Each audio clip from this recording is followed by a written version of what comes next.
Dishonored has been described as a combination of Assassin's Creed with Bioshock setting and feel. Does Dishonored fulfill this description, or is it an entirely new perspective on gaming? This is my Dishonored game review.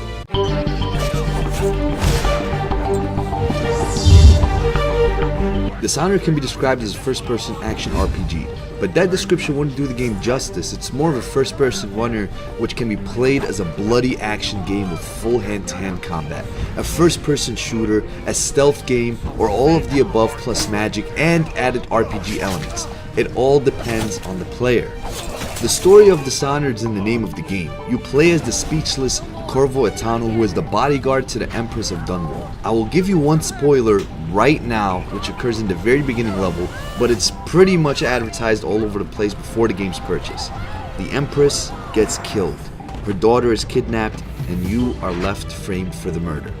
You then spend the rest of the story seeking revenge to restore your name and ensure that the Empress's daughter gets her right in the throne as the next Empress to Dunwall. The story is obviously a lot more detailed than that, but I will let you explore everything that follows. Now, the way you get revenge all depends on you, and based on your actions, you'll have different endings. Are you merciful with your targets, or are you a full-blown assassin? Now, the story is supplemented by several diaries and readable content scattered endlessly throughout the game. I didn't spend time reading them personally, but when I did, it added to the experience and the characters you were after. It's hard for me to judge the story as an exceptional or average one, because honestly it depends on how you approach the game. But overall, I found it to be entertaining, but could have used more intensity and curveballs. Although I have to say, towards the end of the game you do run across some twists and turns if you haven't figured them out already. The voice acting was good overall with a few exceptions. Characters had plenty of interactive chatter and dialogue overall was well done. However, when it came to being sucked into the game, the voice acting was not what caught my attention. Don't get me wrong, the only, and I mean only reason I'm even being critical is because it's a full review of the game. When playing it, it didn't take away from the experience of overall enjoyment, but at the same time, it didn't suck me in 100% to make me believe they were real people I care about. If I were to dissect each line and character, it would be great voice acting.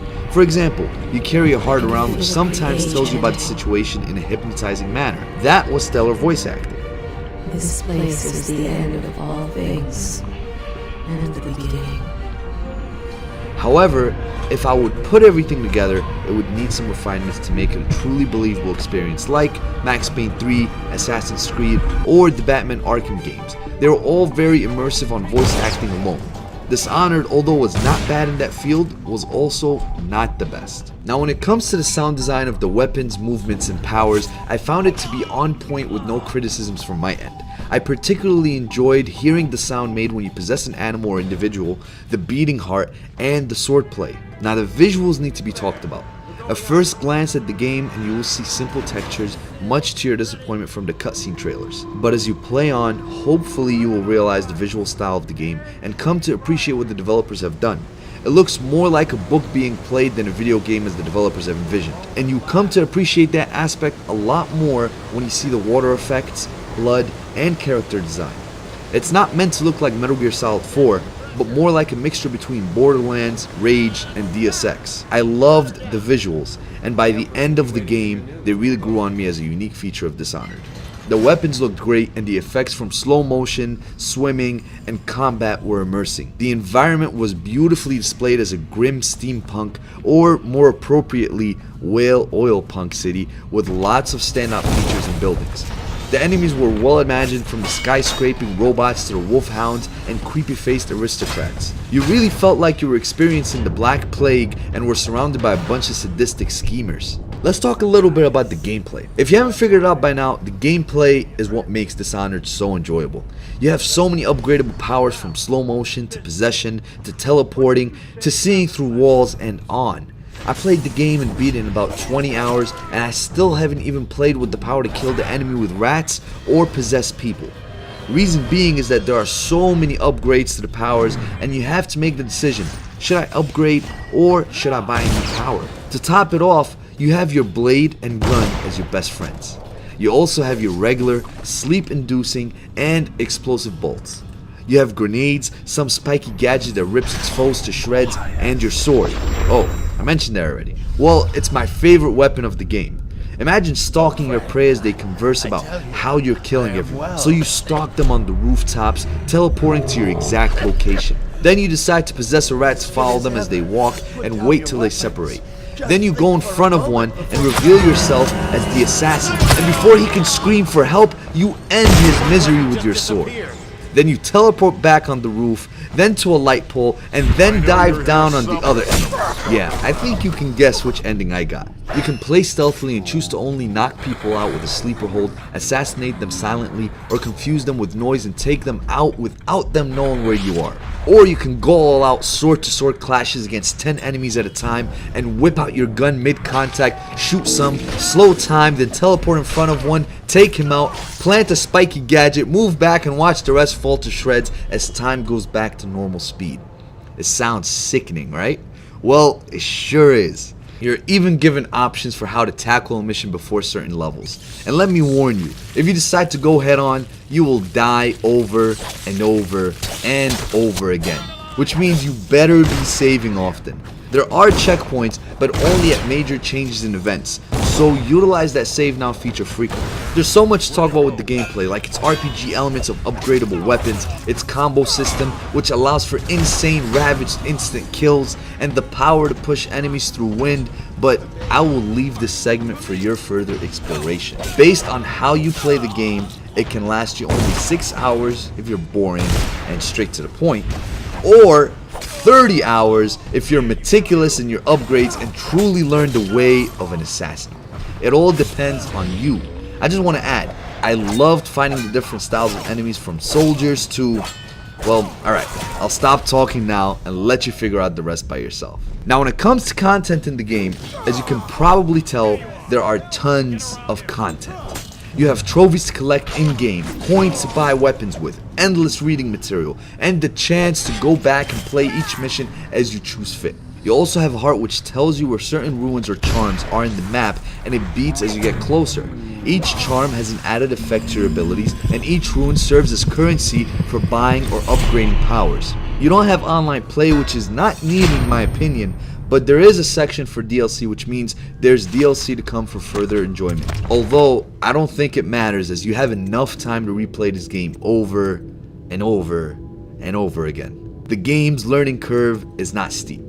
The only getting used to, I would say, is the teleporting and the swordplay. If you're not careful, you can hit air or teleport away from your target next to an enemy, exposing yourself. But I felt like just as Corvo was learning to be an assassin with his new powers, level by level I was learning myself as well how to control him and figuring out more witty ways to take out the foes. And that is the true way of the assassin.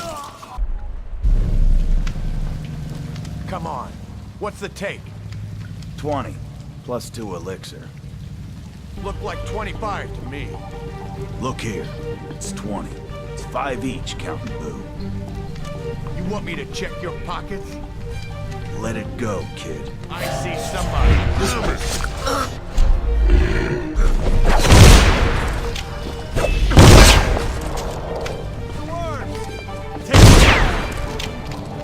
The controls are straightforward and similar to Assassin's Creed in the sense that one button controls one side of the body while another button controls the other side. But it's pretty much straightforward in running and fighting. The controls are instantly responsive to your commands of slicing and dicing or emptying out your barrel. After getting used to the button configuration, you feel right at home with the intuitiveness of the controls. I have to add that the vibration of the controller adds a lot more intensity to the game. When you're closer to a ruin, your heart beats and the controller follows to the rhythm.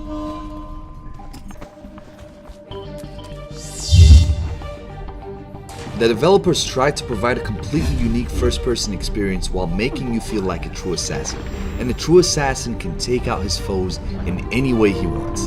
They accomplished that task by giving you the freedom to roam as you please and linger in the levels even after completing your goals. They took away the persona of the character to make it your own by making dialogue and scripted assassination scenes absent. You can choose to be a creative assassin when taking out each main target, or you can be straight and to the point with no flamboyancy. The developers also wanted to stand out with this game as a completely unique experience while drawing from the successes of games such as BioShock, Assassin's Creed, Mirror's Edge, and Half-Life 2, or at least as it seems. and they accomplish that experience elegantly. Dishonored hits all the right notes from these games while managing to stand out as a completely refreshing experience, and its creativity is compounded by its beautiful art style. This game is not trying to appeal to the storyline junkie nor the free-roaming addict, even though it has both elements. It's attempting to appeal to those who love variety gameplay and the freedom to choose what actions to do next.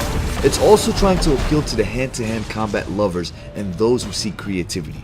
In reality, this game appeals to a huge audience because of its open gameplay concept. If you love stealth, this is the game for you. If you love action, this is the game for you. If you love powers and upgrades, this is the game for you. It appeals to the trophy collector, the one who wants to get to the main story and end the game quickly, the one who wants a long game, the one who wants to shoot, the one who wants to mess with enemies, the one who likes swordplay, and the one who loves to jump from building to building and chase sequences. It's that lucrative.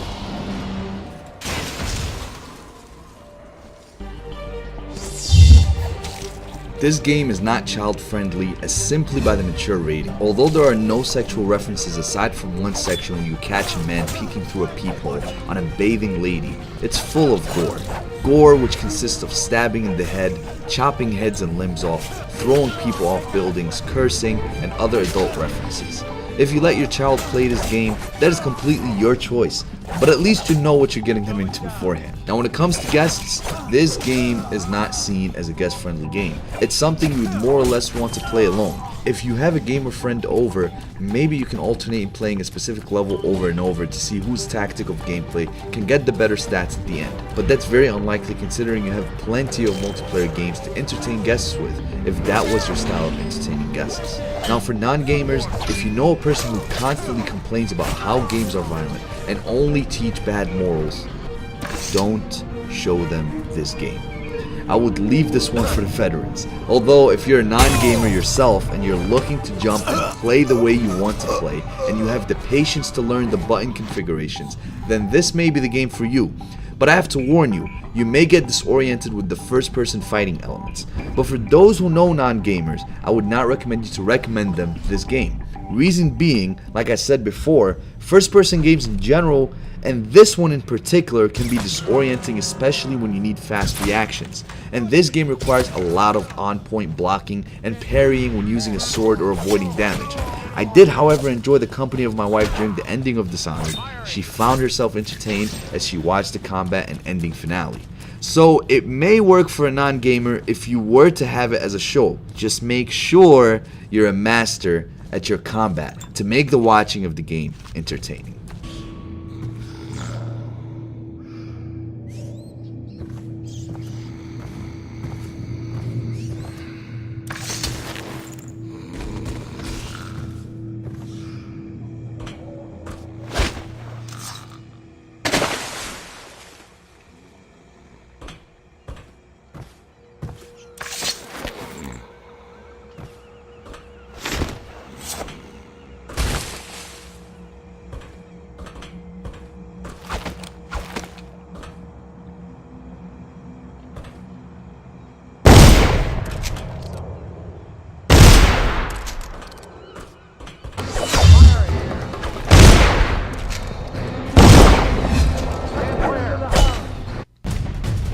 And now, for the moment you were all waiting for, the rating for this game.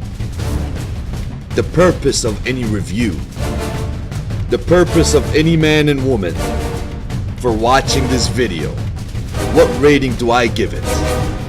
I give this game a rating of You Should Play. For the price of $60. It's a game with a refreshing and unique take on the first-person gaming world. I would have said it was a must at the price of $60 if it had a more in-depth storyline with emotional appeal. Nonetheless, this game is still a masterpiece based on gameplay and experience alone, and you should strongly consider paying that much for it. If, however, you were able to get it for the price of $40, that rating would instantly change to You must play. as soon as you finish the game, you realize that you haven't even scratched the surface and need to make another playthrough. I'm the type of person who rarely plays a game after beating it. However, I cannot wait to play Dishonored again to get the alternate ending and try different playing styles and powers I haven't even unlocked in my first time around. If you're not an RPG fan, trust me when I say this, I'm not typically that type of gamer either, but don't let that stop you from playing this game. You will most likely enjoy every bit of it. For more videos and reviews, be sure to check out my channel, and if you haven't done so already, subscribe. Peace.